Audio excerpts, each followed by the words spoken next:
నగరపాలక సంస్థకు వైసీపీ నేత టెండర్ పెట్టారు. మార్కెట్లలో గేట్ వసూలు వేలం దక్కించుకొని సొమ్ము చెల్లించలేదు. గత ఎన్నికల్లో ఓడిపోయిన నేత తన బినామీ పేరుతో ఆక్షన్లో గేట్ వసూలు చేజిక్కించుకొని ఎగవేతదారుగా ముద్రపడ్డారు. ఇంతకీ ఎవరా నేత? ఏంటైనా గేట్ వసూలు వేలం కథ? Let's watch the story.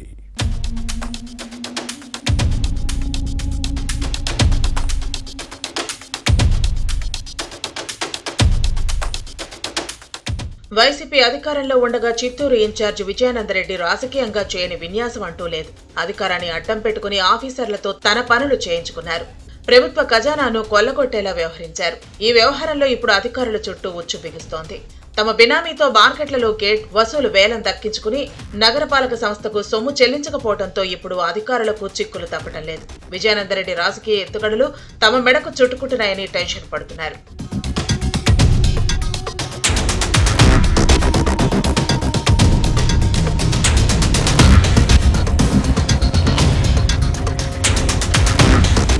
Gangadhara Nellore నియోజకవర్గానికి చెందిన ఎంసీ విజయానందరెడ్డి చిత్తూరులో సెటిల్ అయ్యారు. వైసీపీలో సీనియర్ నేతగా గుర్తింపు పొందారు.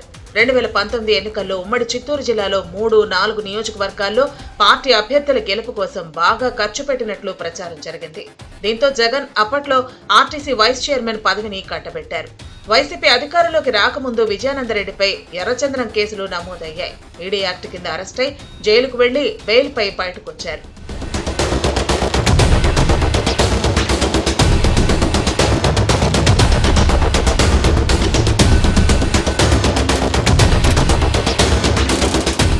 విజయానందరెడ్డి గత ఎన్నికల్లో చిత్తూరు సీటు నుంచి పోటీ చేయాలనుకున్నారు. 2019లో ఇక్కడి నుంచి గెలిచిన ఆరణి శ్రీనివాసులను పక్కన పెట్టేలా చక్రం తిప్పారు.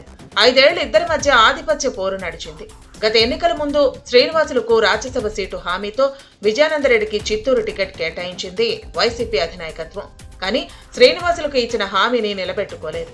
దీంతో వైసీపీకి గుడ్ బై చెప్పి జనసేనలో జాయిన్ అయి తిరుపతి ఎమ్మెల్యేగా గెలిచారు. చిత్తూరు నుంచి వైసీపీ అభ్యర్థిగా పోటీ చేసిన విజయానందరెడ్డి టీడీపీ తరపున బరిలో దిగిన గురజాల జగన్మోహన్ చేతిలో ఓడిపోయారు.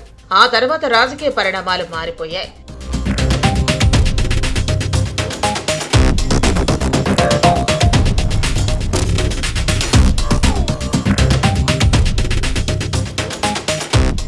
చిత్తూరు అసెంబ్లీ సీటుపై గురిపెట్టిన విజయానందరెడ్డి పలు సేవా కార్యక్రమాలు చేశారు. పండుగలు పబ్బాలకు భారీగా పంపకాలు చేసేవారు. అదే క్రమంలో 2 ఏళ్ల పాటు చిత్తూరు మార్కెట్లలో గేట్ వసూలు వేలం దక్కించుకుని వ్యాపారులకు మాత్రం ఉచితంగా సేవలు అందించారు. అయితే ఈ ఏడాది ఏప్రిల్లో కూడా ఇలాగే మున్సిపల్ కార్పొరేషన్ నిర్వహించిన వేలాన్ని దక్కించుకున్నారు. ఏడాదికి 60 లక్షలు చెల్లించేలా ఒప్పందం చేసుకున్నారు. వ్యాపారులకు మాత్రం గేట్ ఫ్రీ అంటూ ఘనంగా ప్రకటించారు. టెక్నికల్ గా ఇదంతా తన పేరుతో కాకుండా అనుచరుడిని బినామీగా పెట్టి చేశారు.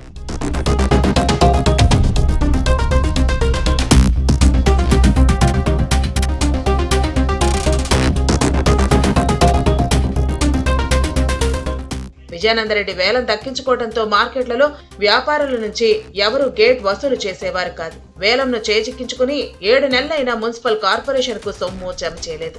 దీంతో నెలకు 5 లక్షల చొప్పున 7 నెలలకు 35 లక్షలు ఆదాయానికి గండిపడింది.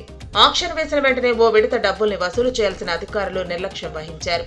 కొత్తగా బాధ్యతలు తీసుకున్న అధికారులు ఈ విషయాన్ని గుర్తించి వేలం దక్కించుకున్న వ్యక్తికి 2 సార్లు నోటీసులు పంపినా స్పందన లేదు. దీంతో అప్పటి అధికారులు సిబ్బంది మీద ఉన్నతాధికారులు చర్యలు తీసుకునే అవకాశం ఉంది. ఎన్నికల్లో విజయానందరెడ్డి ఓడిపోవడంతో డబ్బును చెల్లించడానికి ఆసక్తి చూపలేదట. దీంతో ఎప్పుడు ఎలాంటి పరిణామాలు ఎదురవుతాయో అన్న టెన్షన్లో అధికారులు ఉన్నారు.